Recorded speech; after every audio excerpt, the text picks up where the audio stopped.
Que no le gusta grabar la llamada.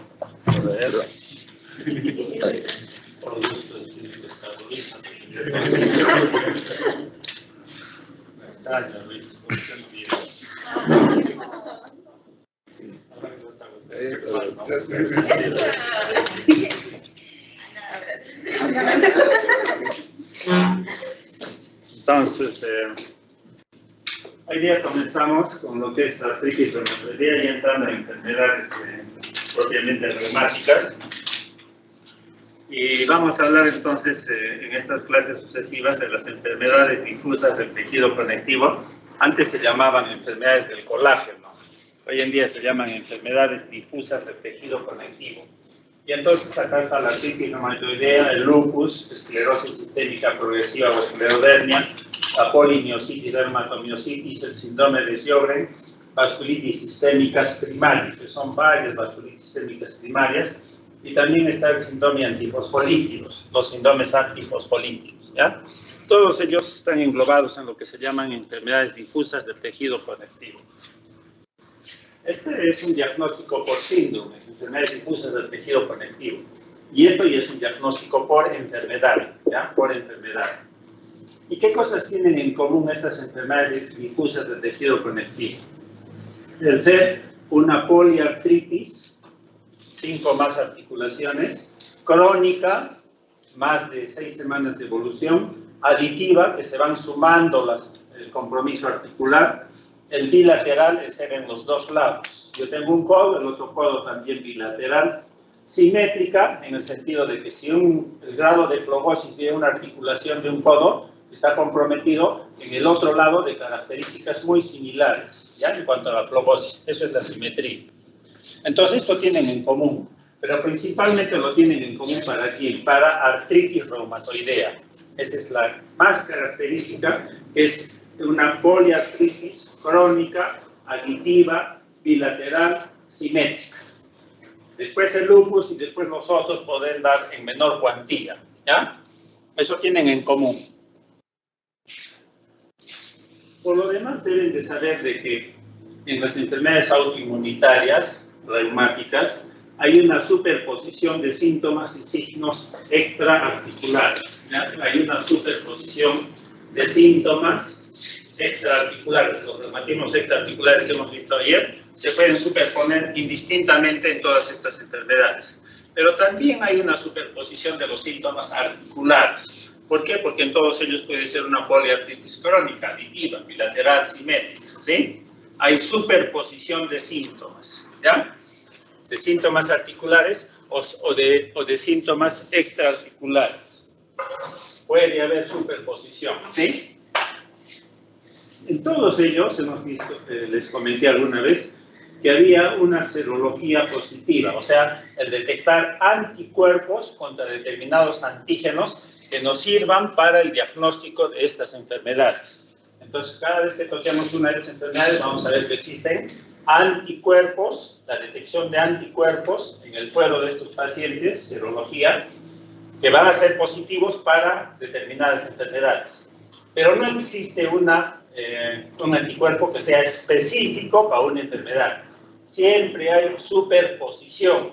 O sea, determinados anticuerpos que yo encuentre en artritis reumatoidea también lo puedo encontrar en lupus o en polimiositis. O determinados anticuerpos que son más prevalentes en lupus también lo puedo encontrar en artritis reumatoidea, en polimiositis, etc.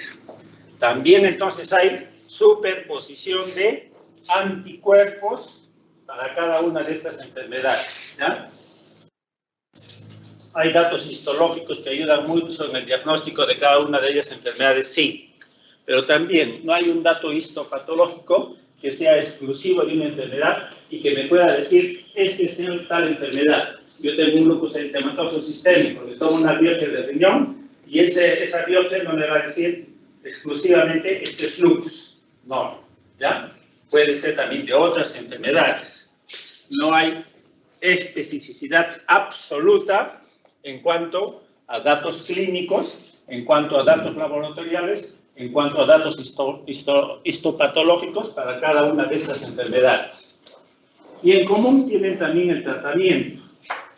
desde que todas estas enfermedades son autoinmunitarias, tienen en común el tratar con medicamentos inmunosupresores que supriman la autoinmunidad. Y muchos de ellos van a concordar, pasan en muchos medicamentos, ¿ya? No en todos, pero sí hay medicamentos que se usan en común para muchas de estas enfermedades. El medicamento más común inmunosupresor son los corticoides, que prácticamente se utilizan en todos ellos, tal vez a excepción de la esclerosis sistémica progresiva.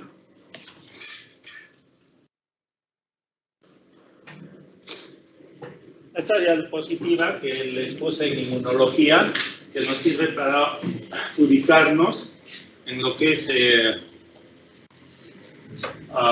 cómo se genera la autoinmunidad, desde inmunidad innata, desde inmunidad adquirida.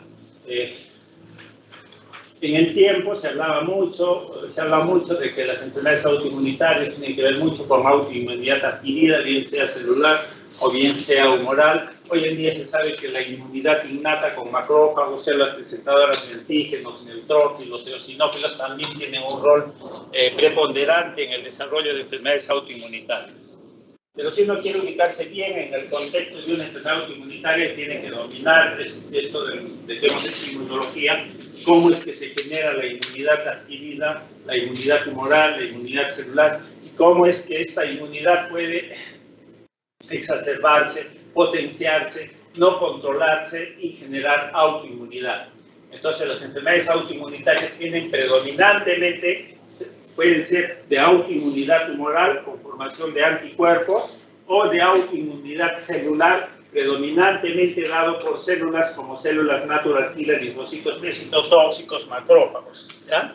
Entonces, cuando se dan las enfermedades autoinmunitarias, hay predominio de una forma de autoinmunidad. Por decir, lupus eritematoso sistémico, predominantemente es autoinmunidad humoral. Artritis reumatoidea, predominantemente es inmunidad celular. Digo predominantemente porque siempre se suelen coexistir las dos, ¿ya? No hay exclusividad. No sé si entrar en el detalle, yo sé que ya se han olvidado de estos, pero una célula presentadora de antígenos profesionales presenta antígenos cuando lo hace a los linfocitos T helper 2, estos activan a los linfocitos B, estos linfocitos B se van a diferenciar en células plasmáticas, ambos producen anticuerpos que son específicos para un determinado antígeno en cada una de las enfermedades autoinmunitarias. Los antígenos son distintos para cada una de las enfermedades autoinmunitarias. Un anticuerpo unido a un antígeno forma un inmunocomplejo.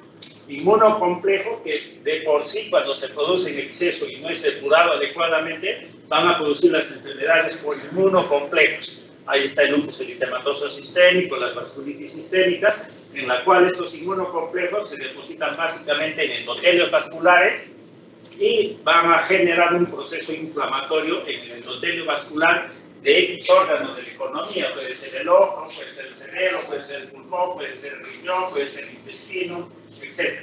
Y ahí dan un cuadro de vasculitis, ¿ya? Las vasculitis sistémicas se caracterizan por formación de inmunocomplejos. El lupus eritematoso sistémico se caracteriza por formación de inmunocomplejos. Ambas entidades son primos hermanos, tienen mucho en común.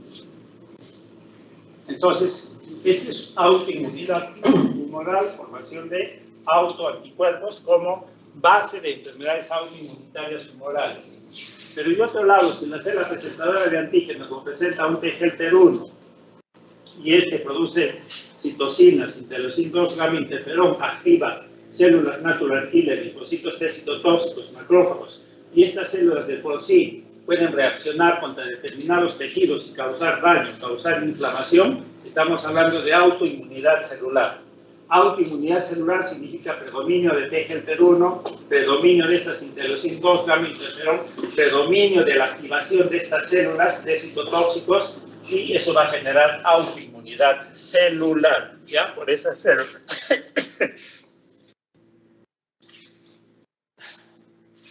En la autoinmunidad tumoral he dicho que lo fundamental son los anticuerpos. Las citocinas que intervienen fundamentalmente en autoinmunidad son las 4, 5, 6, 9, 10, 13. ¿Sí? En cambio, en autoinmunidad, interleucin 2 gamma interferón, fundamentalmente, ¿ya? Esto lo pueden repasar, este gráfico, cuando he hecho inmunología, mucho lo he tocado ahí, ¿ya? Estoy haciendo un repaso somero de autoinmunidad para que puedan ubicarse en enfermedades autoinmunitarias reumáticas. Los síntomas de una persona, sea porque yo tengo infección, sea porque yo tengo cáncer, sea porque yo tengo enfermedad autoinmunitaria, muchos de los síntomas se deben ¿a qué? A la respuesta inmunitaria contra la infección, contra las células cancerígenas o en la autoinmunidad por la autoagresión a mis propios tejidos, ¿ya?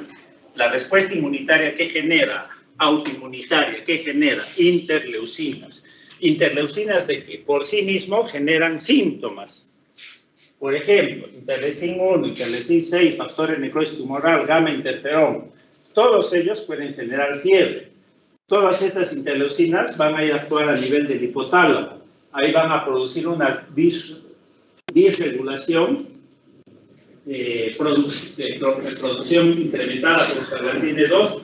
Hay una disregulación de los centros termorregulatorios y la resultante es fiebre, ¿ya?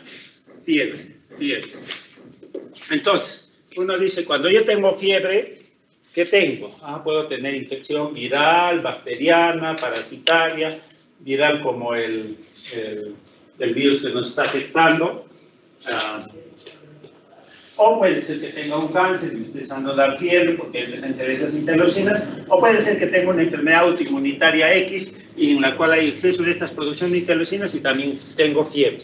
Entonces, la fiebre es un síntoma, el paciente lo refiere, es un signo, el médico lo detecta con el termómetro, que es inespecífico, que es para muchas enfermedades y que es producido ¿por quién? Por interleucinas. No es producida por la célula cancerígena, no es producida por una bacteria, un virus, no es producida por un tejido que está siendo agredido por autoinmunidad, no, es producido por interleucinas, ¿ya? Y de ahí viene pues el diagnóstico diferencial. Tengo fiebre, tengo que pensar en un diagnóstico diferencial de muchas enfermedades en las cuales intervienen estas interleucinas. Y les pongo ese ejemplo para que vean que hay muchos otros síntomas: anemia, sueño, anorexia, o sea, bajo apetito, cachexia, baja de peso, disminución del crecimiento y otros que son en común para muchas enfermedades en las cuales participan estas interleucinas que tienen que ver con cada uno de estos síntomas. Interleucin 1, interleucin 4 son causantes de anemia, que es lo que hacen, secuestran fierro a nivel de macrófagos y ese secuestro de fierro me va a dar anemia. Y la mamá dirá, mi pobre hijito tiene anemia, ¿ahora qué hago? Van del médico y hay que darle fierro. Mentira. Hay que estudiar a qué se debe la anemia, ¿sí? A estas interleucinas que son producidas en todas estas enfermedades, sean infecciosas, sean cáncer, sean autoinmunitarias, ¿ya? Entonces uno ya sabe, si sabe ubicar, no es cuestión de dar fierro, ¿sí? El sueño, el bajo apetito, la baja de peso, son síntomas comunes a muchas enfermedades en las cuales están implicadas cada una de estas interleucinas, ¿sí? Cuando vayan a los hospitales y vean estos síntomas en los pacientes, ustedes lo primero que tienen que hacer, los síntomas se deben a determinadas interleucinas, se deben a una respuesta inmunitaria contra cáncer, contra infección o autoinmunidad.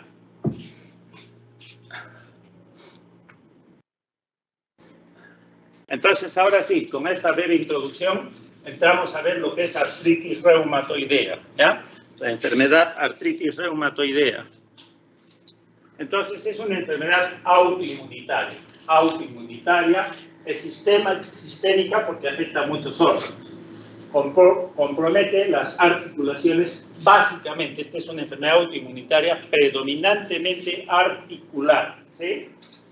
Afecta más o menos el 1% de la población mundial.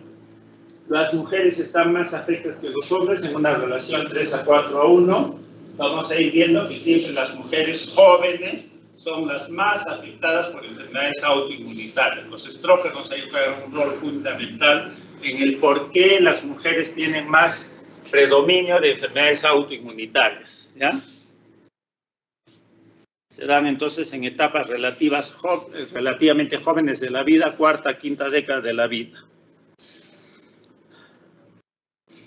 En lo que es enfermedad autoinmunitaria, hay un fondo genético. Ese fondo genético está dado fundamentalmente por la participación, por la predominancia de ciertos haplotipos del complejo mayor de histocompatibilidad. Entonces, en artritis reumatoidea hay predominios de estos haplotipos. A estos pacientes se les hace un dosaje de haplotipos del complejo mayor de histocompatibilidad en sus células y se va a ver que existen predominios del HLA DR4 y del HLA DR1. ¿Ya? Hay otros subtipos también debajo de estos. Entonces, las personas que tienen estos haplotipos predominantemente expresados en sus membranas celulares, como los leucocitos, donde se les dosa, van a tener una predisposición a hacer artritis reumatoidea. ¿Ya? ¿Existen otros factores genéticos? Sí, pero el fundamental son la predominancia de estos haplotipos del complejo mayor de histocompatibilidad. En la patogénesis básicamente intervienen los linfocitos T helper 1. Estos básicamente reconocen antígenos y van a producir estas citocinas, interleucin 2 y gamma interferón, que son las dos citocinas predominantes de inmunidad celular en causar daño a nuestros tejidos. De otro lado, también hay una sobreactivación de macrófagos, quienes producen en exceso interleucin 1, 6, 8, 12, factor de necrosis tumoral alfa, que son citocinas proinflamatorias. ¿Ya? Estas citocinas juegan un rol fundamental en la patogénesis de artritis reumatoidea. Están ahí produciéndose en exceso en la membrana sinovial. El blanco de ataque, les he dicho, la membrana sinovial es el blanco de ataque de la gran mayoría de enfermedades reumáticas, y ahí es donde están insertos estas células como los linfocitos T helper 1, los macrófagos, produciendo exceso de estas interleucinas proinflamatorias que producen daño a nuestras células de la membrana sinovial, después del cartílago y otras estructuras.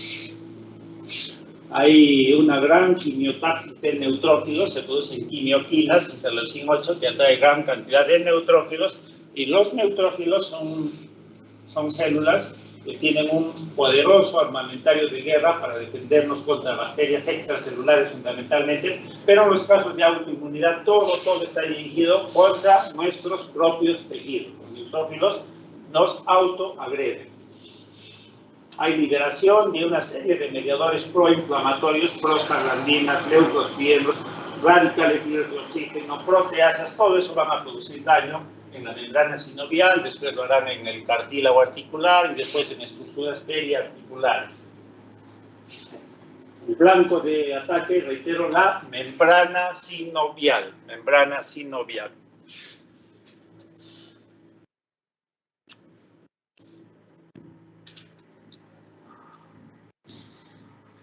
Entonces, en la patogénesis de la artritis reumatoidea, en forma similar, se da fundamentalmente en autoinmunidad celular. Hay un predominio de la activación de los linfocitos T helper 1 por las células presentadoras de antígenos profesionales. Les voy diciendo en lo que es enfermedades autoinmunitarias en general, no se conocen los antígenos desencadenantes. No se conoce el antígeno que esta célula presentadora de antígeno está presentando a los T helper 1 para que genere autoinmunidad celular. ¿Ya? Los antígenos per se no están todavía descubiertos, pero sí se sabe que existe una sobreactivación de las células presentadoras de antígenos, de los T helper 1, de la producción de las citocinas por estos T helper 1, interleucin 2, gamma interferón, sobreactivación de linfocitos T citotóxicos, células natural killer, macrófagos, inflamación articular, y esto es autoinmunidad celular, todo eso como blanco, la membrana sinovial, ¿ya? Pero en la artritis reumatoidea también hay autoinmunidad humoral, desde luego que sí. También se activan los T helper 2, también van a activar a los linfocitos B, también se van a producir anticuerpos que van a unirse a otro anticuerpo, por ejemplo, la inmunoglobulina G, que ha sido alterada, que se ha convertido en un antígeno, y esto es lo que se llama el factor reumatoideo. El factor reumatoideo es un anticuerpo, es una inmunoglobulina M dirigida contra una inmunoglobulina G que ha sido alterada en su conformación. Este es el factor reumatoideo, que es con todo la prueba serológica que más se ha pedido y se sigue pidiendo en artritis reumatoidea, la presencia del factor reumatoideo. Hoy en día hay otra prueba más, que son los anticuerpos anticitrulina.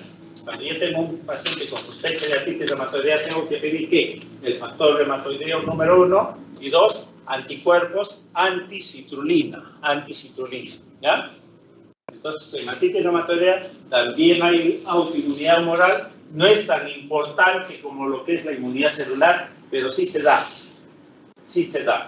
¿ya? La evidencia es que existen estos autoanticuerpos. Uno, el factor reumatoideo, y dos, los anticuerpos anticitrulina.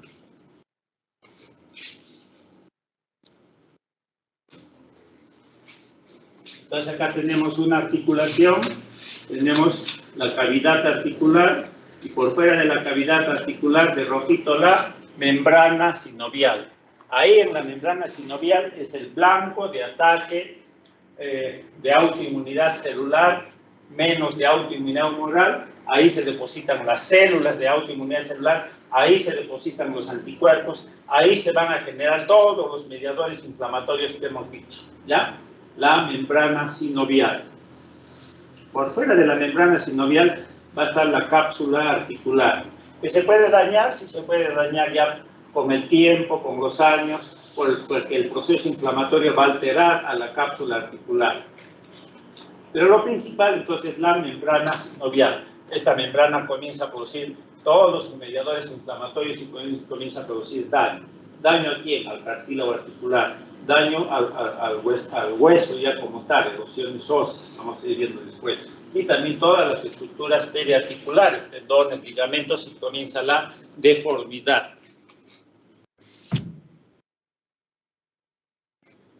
Entonces, como les he dicho, no en la etiología de artritis reumatoidea no hay ningún antígeno descubierto hasta el momento que nos pueda decir este es el antígeno desencadenante causante de artritis reumatoidea.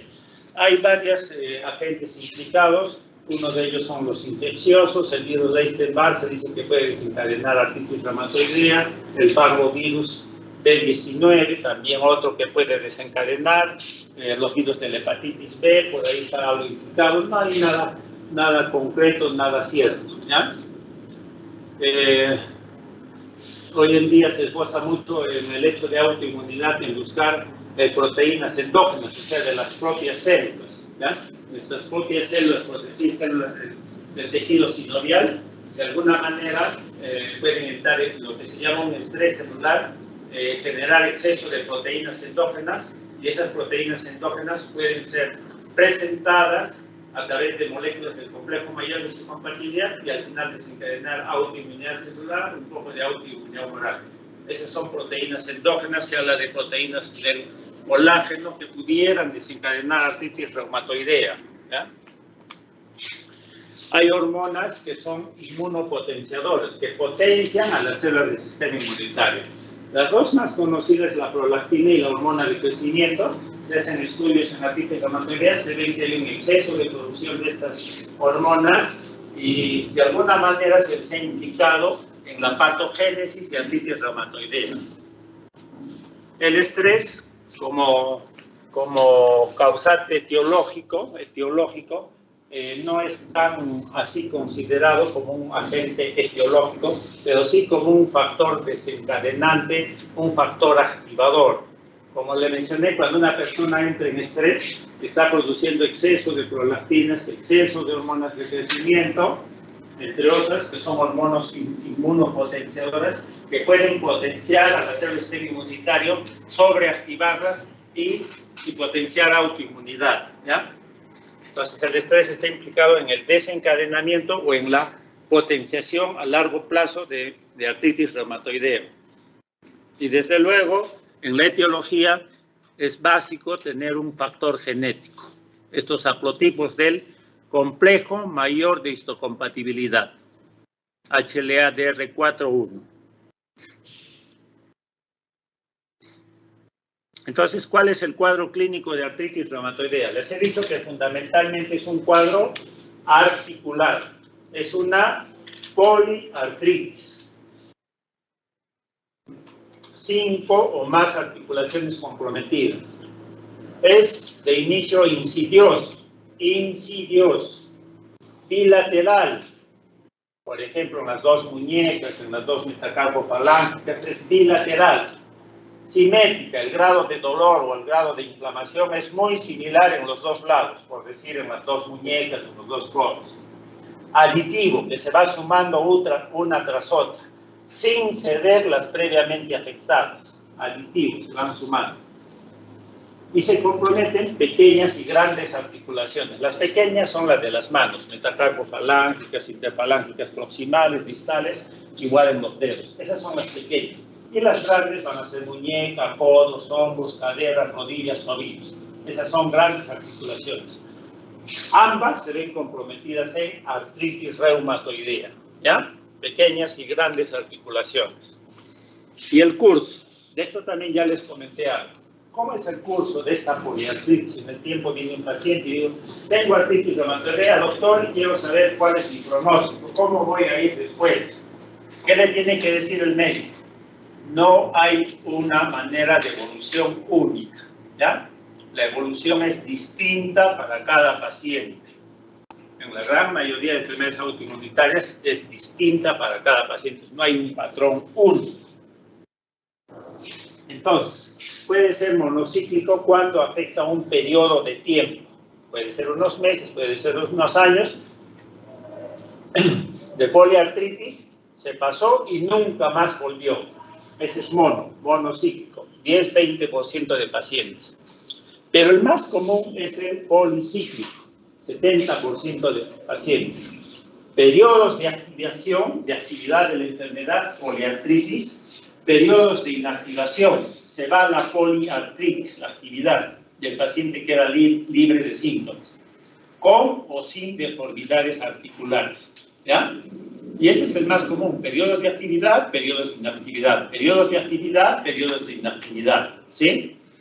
Y hay otro curso que es el menos frecuente, menos mal, el progresivo, 10%, que una vez que le dio a un paciente la poliartritis, la va a tener permanentemente, todo el tiempo, todos los meses, todos los años.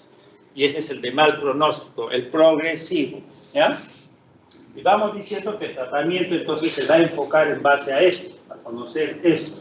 En periodos de actividad de la enfermedad se dará el tratamiento antiinflamatorio inmunosupresor. Y en periodos de inactividad, cuando no hay actividad en la enfermedad, poco a poco iremos suspendiendo el tratamiento, ¿ya? Y no es que el paciente venga, doctor, yo quiero saber si de por vida voy a recibir tratamiento. La respuesta es esta. No necesariamente va a usted recibir de por vida. Depende de la evolución de su enfermedad, ¿sí? Periodos de actividad se le dará tratamiento y en periodos de inactividad se suspende el tratamiento. Cuando el paciente llega a una etapa crónica después de años de tener una poliartritis, puede conllevar a deformidades y anquilosis ósea. O sea, hay deformidad de las articulaciones, en flexión, la más común es en flexión, en extensión, pero se puede haber también en lateralización, ¿ya? Y en algunas casos se llega a perder totalmente el cartílago articular, se une hueso con hueso y eso se llama anquilosis ósea. Se fusiona la articulación y ya no se puede mover. Eso se llama anquilosis ósea por pérdida total del cartílago articular, que es la estructura que permite el movimiento articular. En artritis reumatoidea se puede comprometer columna vertebral, sí. Lo que más se compromete es la columna cervical, ¿ya?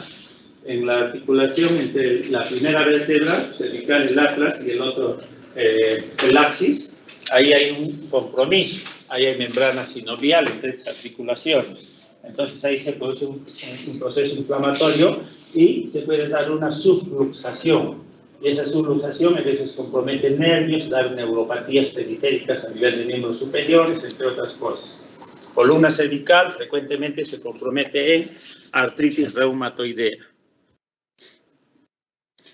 para que ustedes vean una mano con artritis reumatoidea en un estado crónico. Hay compromiso de la muñeca, hay compromiso de metacarpofalángicas, compromiso de interfalángicas proximales, compromiso de interfalángicas distales. Les he dicho que las deformidades a largo plazo generalmente son en flexo-extensión, por ejemplo, a nivel de muñeca, a nivel de codo, a nivel de rodilla, deformidad de inflexión o extensión, ¿ya? Pero, y también a nivel de los dedos de la mano, interfalángicas distales, interfalángicas proximales, también hay deformidades en flexo-extensión, ¿ya? Lo que se llama dedos en cuello de cisne. Ahora, la artritis reumatoidea es una enfermedad sistémica, sí. ¿Puede comprometer otros órganos? Sí. Por ejemplo, a nivel de la piel, alguien me hizo una pregunta de la piel. Lo usual es que no comprometa la piel, eso es lo usual. Pero en forma rara puede dar una vasculitis, inflamación de vasos a nivel de la piel y dar lo que se llama púrpuras y úlceras, ¿ya? Las púrpuras y úlceras en artritis reumatoidea son signos de mal pronóstico. Es raro, pero se puede dar. La presencia de nódulos reumatoides, que es un proceso inflamatorio granulomatoso en el tejido celular subcutáneo y sobre todo en áreas de superficie como a nivel del codo. A nivel del codo, para la parte del antebrazo, en esta área, se pueden formar nódulos reumatoides, ¿ya? Que también son signos de mal pronóstico. Puede dar neuropatías periféricas, o sea, la compresión de nervios periféricos, como el síndrome de túnel carpal, que ya hemos visto en la clase anterior, o mononeuritis múltiple, que es una forma ya un poco más severa de enfermedad, afectación de nervios periféricos con compromiso motor de nervios periféricos. El compromiso hematológico como anemia crónica es usual, ¿ya? ¿Y por qué se da la anemia? Ya dije algo. La anemia es un síntoma común a muchas enfermedades, dentro de ellos artritis reumatoidea. ¿Por qué se da? Porque hay un secuestro de fierro a nivel de los macrófagos. Los macrófagos secuestran fierro. ¿Por qué secuestran fierro? Porque el fierro es un componente esencial de los glóbulos rojos, y cuando no hay fierro, bajan por la producción de glóbulos rojos y eso es anemia. Y entonces, ¿por qué se secuestra fierro? Porque el fierro es un componente esencial en la producción de radicales libres de oxígeno. Radicales libres de oxígeno que producen daño. En exceso, la producción de radicales libres de oxígeno producen daño en nuestras células. Y el organismo lo que hace es secuestrar ese fierro para que no se produzcan exceso de radicales libres de oxígeno. La consecuencia es anemia, ¿ya? Pero no es una anemia mala, patológica, sino es una anemia beneficiosa por secuestro de fierro. A nivel del pulmón puede haber inflamación de la pleura, pleuritis, en el parénquima pulmonar, fibrosis pulmonar, o se pueden formar también nódulos reumatoides en el pulmón, ¿ya? Son inflamaciones granulomatosas crónicas que forman los nódulos reumatoides en el pulmón. A nivel cardíaco, pericarditis, miocarditis, valvulitis. A nivel de los ojos es muy frecuente la queratitis zika o ojo seco. Hay una clase solo de ojo seco, queratitis zika. Epiescleritis nodular y las escleritis. El síndrome de Felty, esplenomegalia, linfadenopatía, anemia, trombocitopenia, leucopenia, todo esto es un síndrome de Felty. A nivel renal puede dar a largo plazo una insuficiencia renal crónica, esto sumado al uso crónico de los antiinflamatorios no esteroideos. Los nefrólogos tienen miedo de utilizar antiinflamatorios no esteroideos porque saben que a larga data el uso de antiinflamatorios no esteroideos puede generar insuficiencia renal crónica, eso está bien establecido, ¿ya? Pero en artritis reumatoidea tenemos que darlo, no podemos permitir que el compromiso articular conlleve a deformidad, a incapacidad funcional, ¿no? Bueno, esto es para ver nomás el ojo seco, llamado también geroftalmía o queratitis zika, ¿ya? En la cual no hay una adecuada producción de lágrimas naturales porque están afectadas las glándulas lagrimales. Por la autoinmunidad se afectan las glándulas lagrimales, la resultante es poca producción de lágrimas, ¿ya? Poca producción de lágrimas. El oftalmólogo hace el diagnóstico mediante pruebas, el test de rosa bengala, poner ahí una tirita y alrededor del ojo, y vamos a ver que esa tirita no va a producir lágrimas, no hay secreción lagrimal y el papel no se moja. Es el test de rosa bengala. Y las mucosas orales también pueden fallar la producción de saliva y dar boca seca. Entonces, la lengua en este torno está seca, aframbuesada, y uno hace una biopsia a nivel del labio inferior para establecer ahí hay glándulas salivales, y ahí vamos a ver que hay un gran infiltrado de leucocitos, linfocitos, un congregado de estas células que me hacen ver de que hay un proceso de autoinmunidad, ¿ya? Y eso me hace el diagnóstico de una gerostomía o boca seca. Gerostomía o boca seca por afectación de las glándulas salivales que no producen adecuadamente saliva y me lleva a boca seca, boca seca. He dicho que la artritis reumatoidea también puede comprometer la piel, puede darnos cuadros de vasculitis, y la vasculitis conlleva ¿a qué? A que no haya una adecuada irrigación sanguínea, poca llegada de sangre a esos tejidos. La consecuencia es que se van a formar úlceras necróticas, lesiones ulcerosas con necrosis, por ejemplo, a nivel de las terminaciones de los dedos, ¿ya? Estas son vasculitis reumatoides.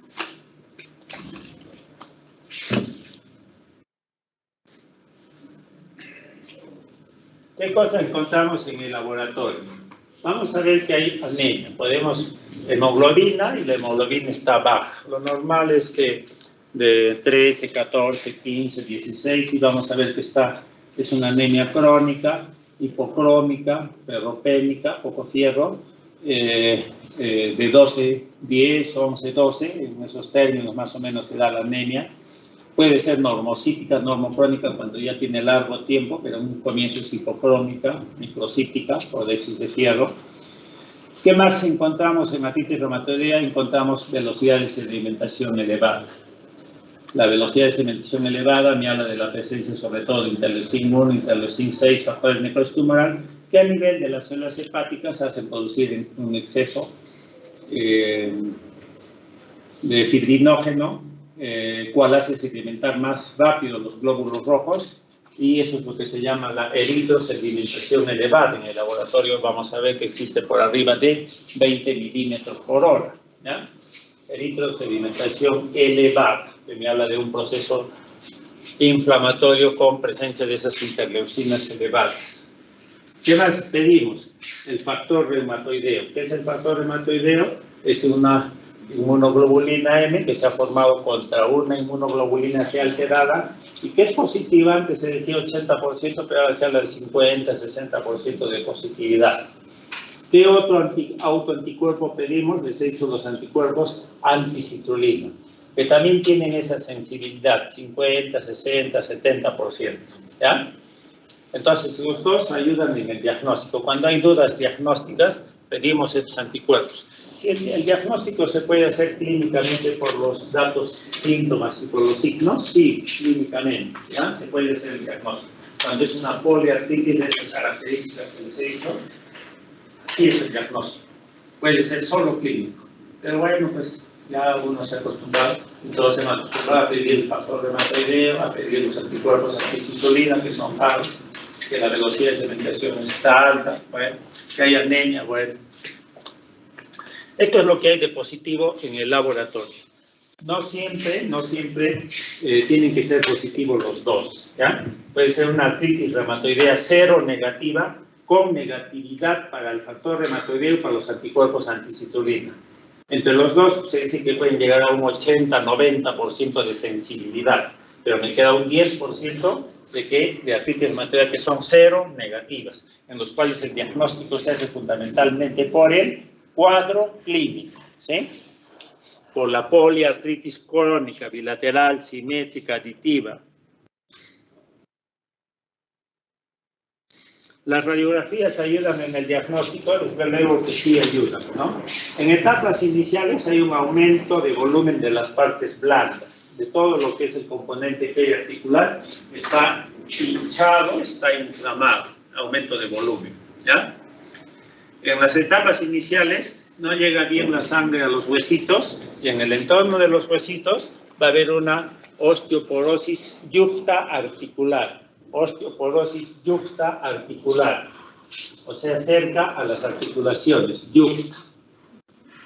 Ya en un periodo de estado de artritis reumatoidea, ya va a haber destrucción del cartílago articular.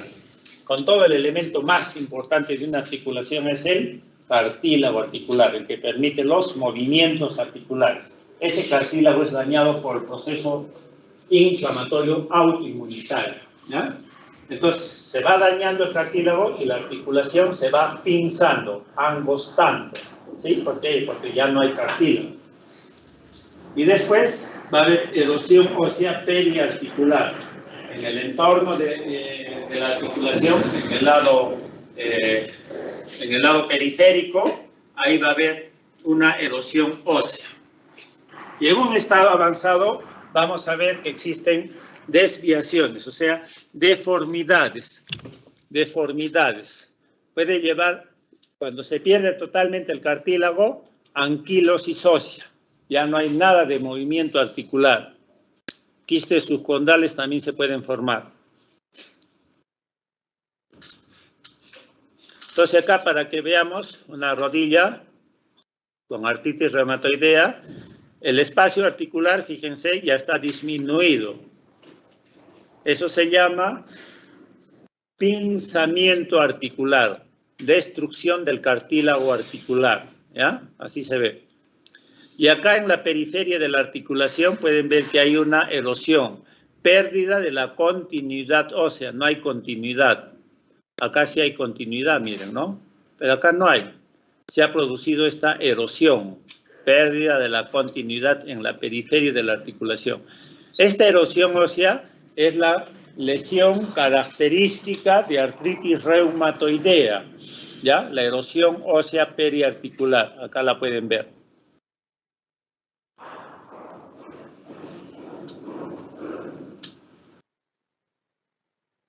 ¿Cómo llegamos al diagnóstico de artritis reumatoidea? En artritis reumatoidea hay rigidez matinal, mayor de 1 hora. O sea, el paciente despierta en la mañana y no puede mover adecuadamente sus dedos, los dedos de la mano. Rigidez matinal mayor de 1 hora. Cuando tengo la artritis de 3 o más articulaciones.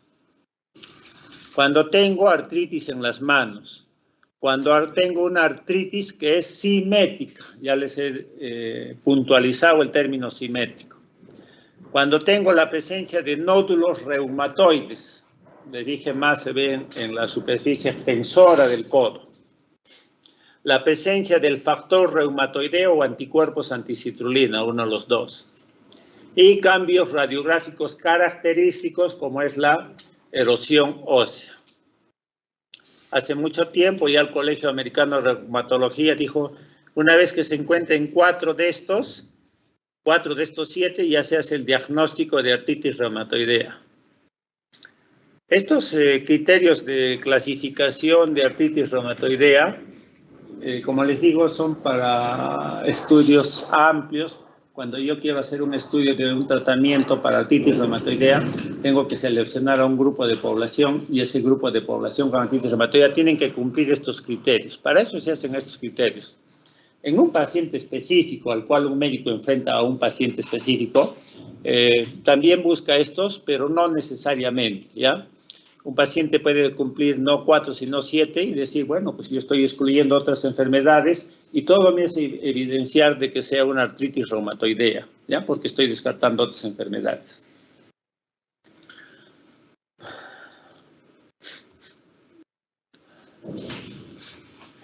Entonces, la evolución de la enfermedad, ya les dije, monocíclico, policíclico y progresivo. El pronóstico de la enfermedad, ¿por qué está dado?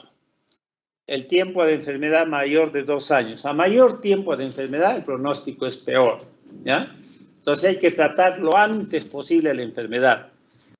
En el diagnóstico de artritis reumatoidea, como les digo, es una enfermedad, es una artritis crónica que debe pasar las 6 semanas. Hoy en día ya están bien establecidos que ya no es 6 semanas, sino un mes, 4 semanas. A partir de las 4 semanas yo ya estoy en capacidad de decidir es una artritis reumatoidea o no, ¿sí? Ya no voy a esperar 6 semanas, sino 4. Pero el hecho es de que uno quiere acortar el tiempo de diagnóstico de enfermedad. A más temprano se haga el diagnóstico y más temprano se dé tratamiento, el pronóstico es mejor, ¿sí? Las personas que tienen una personalidad estresante con depresión interviene mucho también un rol en el mal pronóstico, ¿ya? Es fundamental, por esto eso del control emocional, del estrés para poder controlarse a sí mismo y tener una actitud positiva ante la enfermedad y no una actitud depresiva. Es también factor importante el nivel socioeconómico.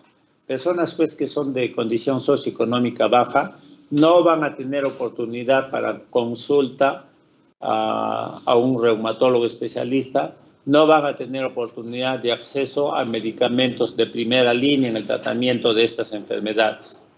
Es fundamental hoy día una condición económica adecuada para poder enfrentar a esta enfermedad que es crónica, que es de muchos años y que requiere pues la disposición de un dinero adecuado. En el pronóstico también les dije que la positividad del factor reumatoideo conlleva peor pronóstico, la presencia de las vasculitis, la presencia de los nódulos reumatoides.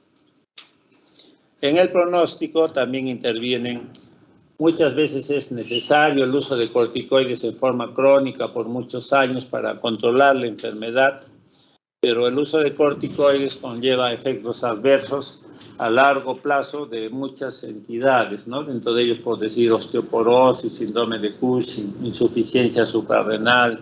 Entonces, el uso de corticoides a largo plazo no es conveniente darlo. Hay veces es necesario porque no hay otra manera de controlar la enfermedad, pero el uso crónico de estos medicamentos también pues conlleva a un mal pronóstico por sus efectos adversos, Ahora, en el tratamiento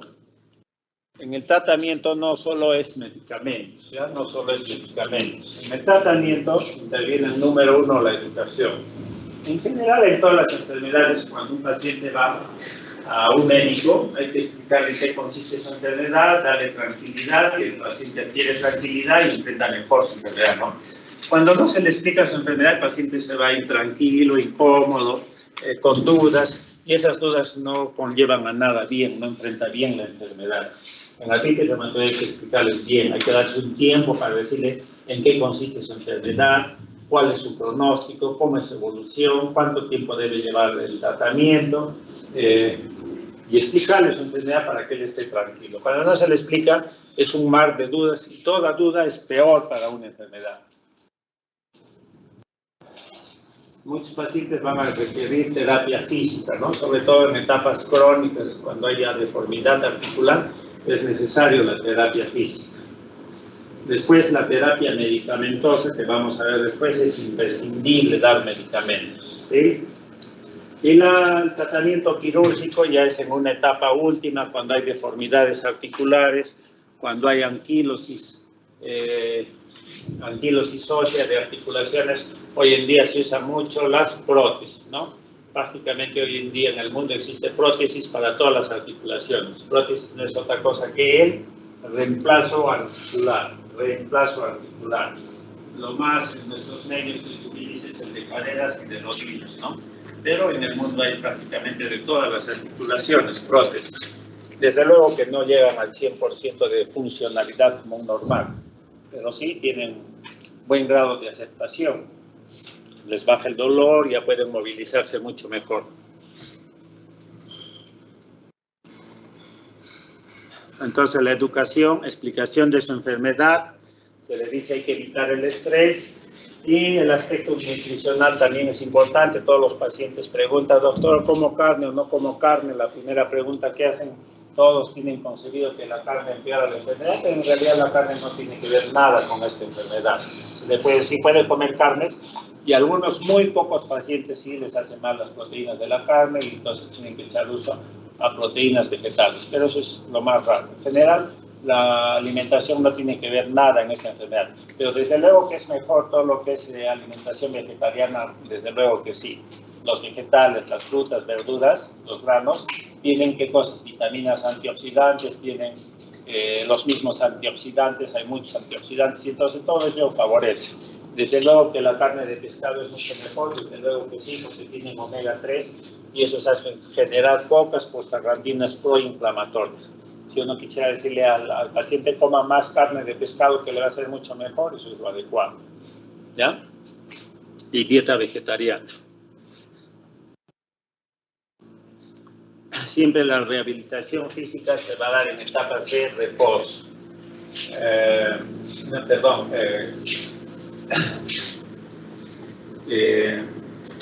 Cuando hay etapas de actividad articular, el paciente tiene que guardar reposo. Nada de rehabilitación física, porque si no los movimientos lo exacerban. Entonces, ¿cuándo se da la rehabilitación? ¿Cuándo se da la fisioterapia? ¿Cuándo se da la medicina física?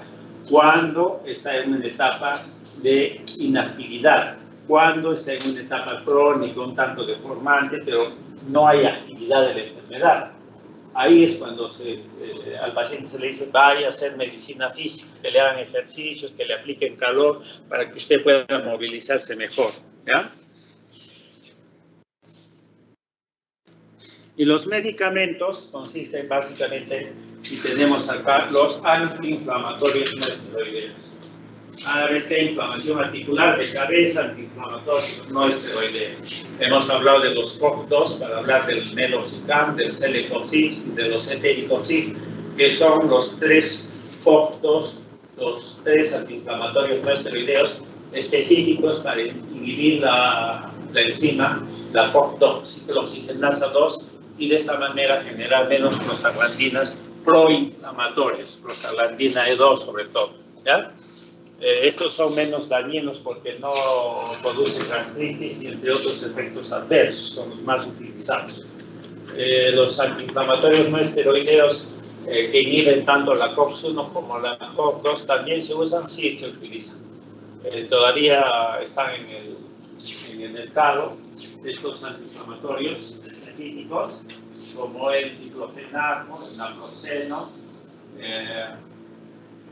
los ketoprogenos, naproxenos, todos ellos. ¿Ya? También se usan también, pero con ellos hay que tener más cuidado en utilizarlos a largo plazo porque tienen más eventos adversos, más gastritis sobre todo, más úlceras. También un poco más de daño renal, un poco más de otro tipo de alteraciones. Entonces siempre antiinflamatorios no esteroideos. Después corticoides. El corticoide más utilizado con todo es la prednisona. Prednisona que se utiliza en dosis bajas. ¿Cuál es una dosis baja de prednisona? Utilizarlo de 5 a 15 miligramos por día. ¿Ya? 5 a 15 miligramos por día es una dosis baja de corticoides para disminuir el proceso inflamatorio. Dosis altas es cuando es de 20 miligramos hacia más. Dosis altas de corticoides. El uso de corticoides es siempre y cuando sea necesario usarlo. Y si es necesario usarlo porque no va bien con antiinflamatorios no esteroideos o con estos DARNES, tengo que utilizar corticoides. El concepto siempre es utilizarlo en la dosis más baja posible y el tiempo menos posible. ¿Ya? Hay veces eso no se puede dar y uno tiene que utilizarlo meses o años. Corticoides a bajas dosis. 5 miligramos preferible, 10 miligramos y no se puede ya 15 miligramos por día. Prednisona o sus equivalentes.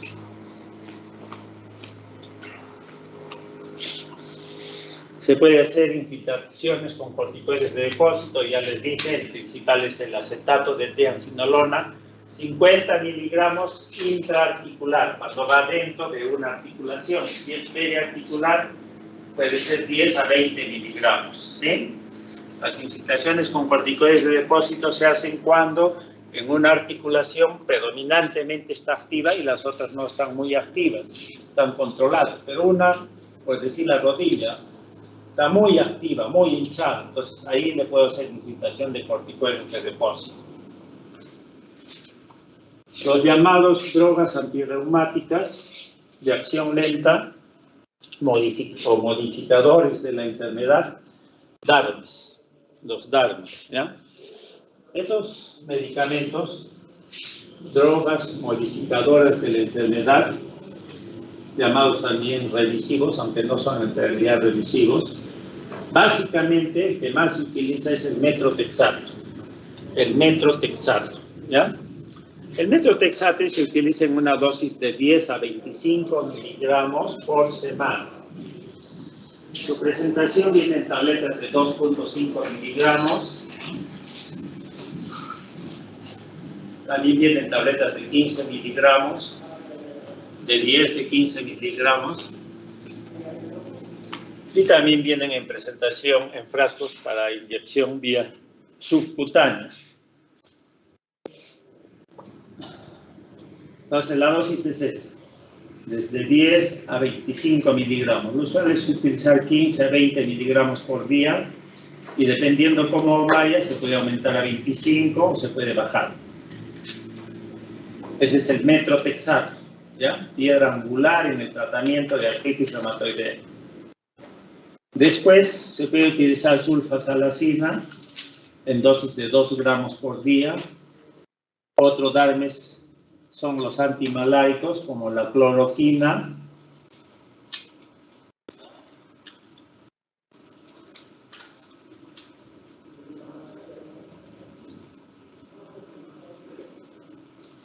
Otro, dentro de los antimalaicos está la cloroquina, la hidroxicloroquina. Otro del más usado es la leflunomidas, 20 miligramos por día. Estos DARMes hay que utilizarlo desde un inicio. Hecho el diagnóstico de artritis reumatoidea, pasa el mes de enfermedad, yo puedo hacer el diagnóstico, comienzo con AINES, comienzo con DARMes, a la cabeza metrotexato, ¿ya? De hecho, así se comienza el tratamiento. Si es muy agresiva, me está ganando la enfermedad, doy corticoides, dosis bajas de cortisol. Ese es el tratamiento que se da para artritis reumatoidea. ¿Cuánto tiempo debo darlo? De acuerdo a la actividad. En general, no menos de 6 meses. Si después de 6 meses hay un buen control, comienzo a dejar los medicamentos poco a poco. Nunca se deja de golpe, nunca, ¿no? Si no, la enfermedad autoinmune se puede reactivar. Poco a poco se va dejando. Siempre se comienza dejando los antiinflamatorios. Si estoy dando corticoides, se comienza a dejar corticoides. Siempre la tendencia va a ser a dejar corticoides, el menor tiempo posible a administrar corticoides. Después iré dejando los antiinflamatorios no esteroideos y al final, si la enfermedad sigue inactiva, ya se controló, dejo los DARMes, dejo el metrotexate, dejo la leflunomide. Estos son los dos más utilizados, metrotexate o leflunomide. Poco a poco, de a pocos voy dejando el tratamiento. Si se activa otra vez tengo que reiniciar el tratamiento. Ahora viene la terapia biológica. La terapia biológica, que son anticuerpos monoclonales dirigidos contra citocinas. Entonces, yo les he dicho que muchas citocinas, como el factor de necrosis tumoral, interleucina 1, tienen muchos, cuando se producen en exceso, van a ser condicionantes, productores de muchos síntomas como anemia, sueño, fiebre, baja de peso, incremento de la velocidad de sedimentación, incremento de proteínas C reactiva, ¿ya? Entonces, las interleucinas son causantes de efectos sistémicos. En este caso son interleucinas proinflamatorias. Estas interleucinas, al actuar sobre células blanco, por ejemplo, células de membrana sinovial, sobre macrófagos, incrementan la expresión de genes proinflamatorios. Genes que van a producir, ¿qué cosa? Factores proinflamatorios. ¿Cuáles son los proinflamatorios? Prostaglandinas, leucotrienos, proteasas, radicales libres de oxígeno, etc., etc. Entonces, esto hacen estas interleucinas proinflamatorias. Mayor producción de metaloproteasas por sinovitis, mayor producción de vasos sanguíneos angiogénicos para producir mayor inflamación, mayor expresión de moléculas de adherencia celular como el ICAM1 para que vengan más leucocitos, más inflamación. El factor de necrosis tumoral hará incrementar la producción de más interleucinas proinflamatorias, entre otros. Hay una serie de efectos proinflamatorios. Las interleucinas proinflamatorias característicamente son el factor de necrosis tumoral, la interleucin 1, la interleucin 6 también, la interleucin 17, ¿ya? Y sobre esto, el conocimiento de que estas interleucinas son proinflamatorias y producen daño, es que se va a producir la terapia biológica, anticuerpos monoclonales en el laboratorio, específicamente dirigidos contra estas interleucinas para neutralizar su acción, ¿ya? Eso es la terapia biológica, que se va a dar cuando tengo una artritis reumatoidea excesivamente activa, que no cede al tratamiento convencional con AINES, con corticoides en dosis baja o con FARMES, metrotexate, leflunomide sobre todo. Cuando me da un tiempo prudencial de 3 a 6 meses y no cede y sigue activa, tengo que hacer uso de terapia biológica, bloqueo de citocinas proinflamatorias. Citocinas proinflamatorias como el factor de necrosis tumoral alfa. Entonces, se producen anticuerpos monoclonales en el laboratorio específicamente contra esta proteína, el factor de necrosis tumoral. Ese medicamento se llama infliximab, que ya tiene algo de 15 años en el mercado. Hay otro que bloquea más bien al receptor del factor de necrosis tumoral y ese se llama el etarnecep, ¿ya? Bloquear a su receptor para que el factor de necrosis tumoral no tenga sus acciones a nivel de células, todo un conjunto de activación de factores de mensajeros de señal, factores de transcripción y al final genes proinflamatorios. Esta es terapia biológica con infliximab para bloquear el factor de necrosis tumoral. Esta es terapia biológica con etarnecep para bloquear al receptor del factor de necrosis tumoral.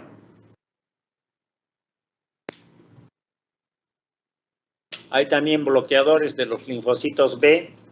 Se producen anticuerpos monoclonales contra una molécula de los linfocitos B que es el CD20.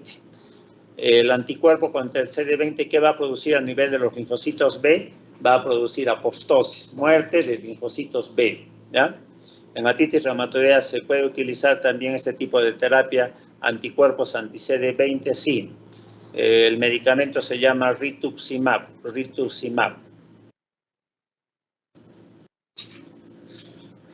Bueno, y entonces se utiliza terapia biológica contra factor de necrosis tumoral, contra interleucin 1, anakinra se llama, contra interleucin 6, Actemra se llama el medicamento, contra interleucin 17.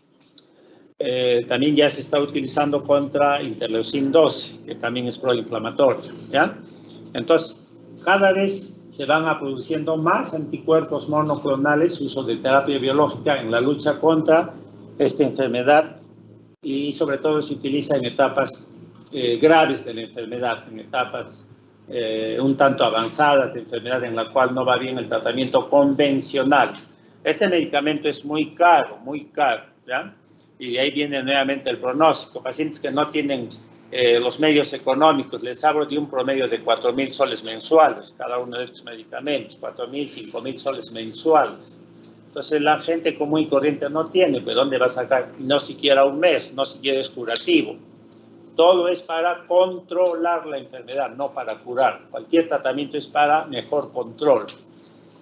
Y si uno utiliza terapia biológica, tiene que usarlo largo tiempo.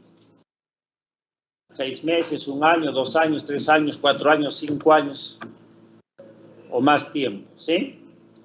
Y entonces no va a haber plata, pues la gran mayoría no tiene. Los que tienen acceso son los asegurados,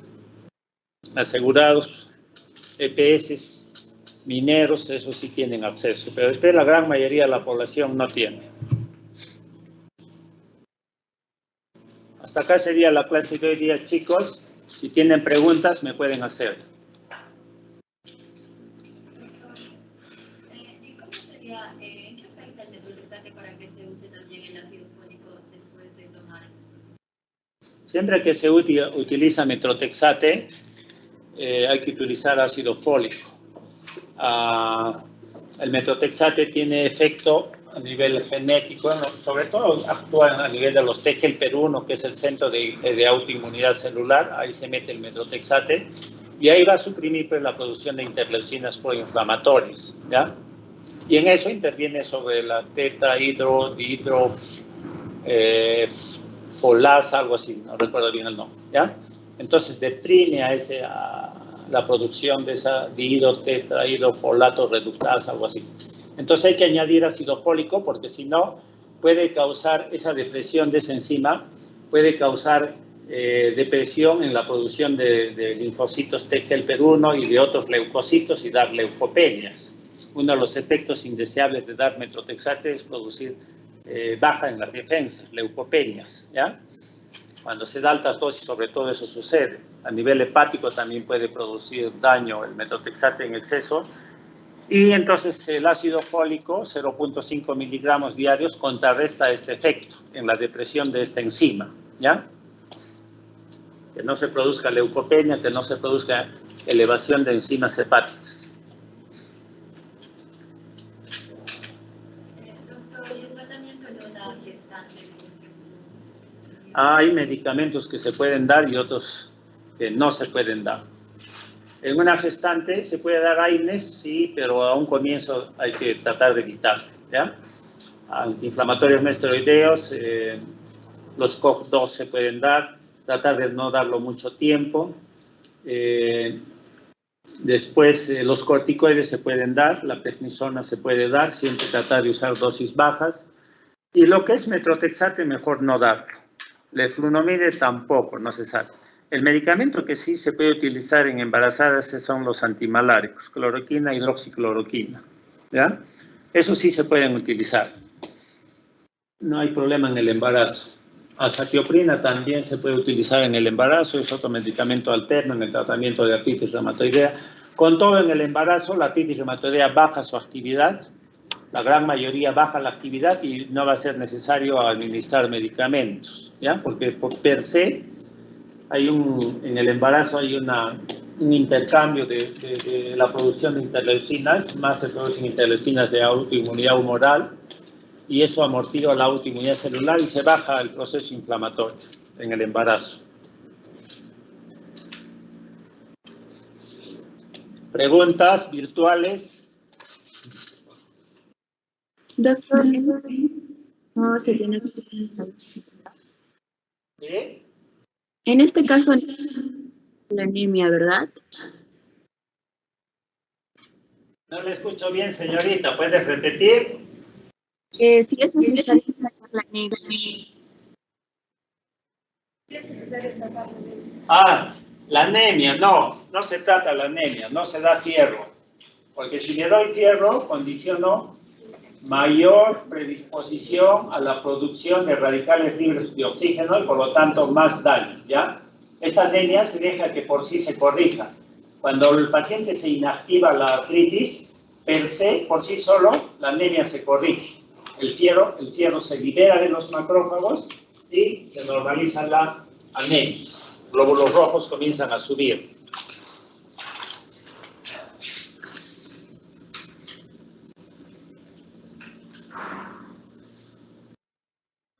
Bueno, les agradezco mucho su atención. Ya yo los dejo con los demás docentes. Ya espero, Estefano, que todo esté bien encaminado. Pamela, ¿dónde está? Yo también, Pamelita. lo han hecho muy bien. Yo les agradezco mucho desde el primer día. Creo que somos uno de los años que está desarrollando en forma normal sus actividades, y todo gracias a ustedes, gracias a ustedes, ¿ya? Su preocupación por llevar bien las clases, porque esté bien al día, yo les agradezco mucho, ¿ya?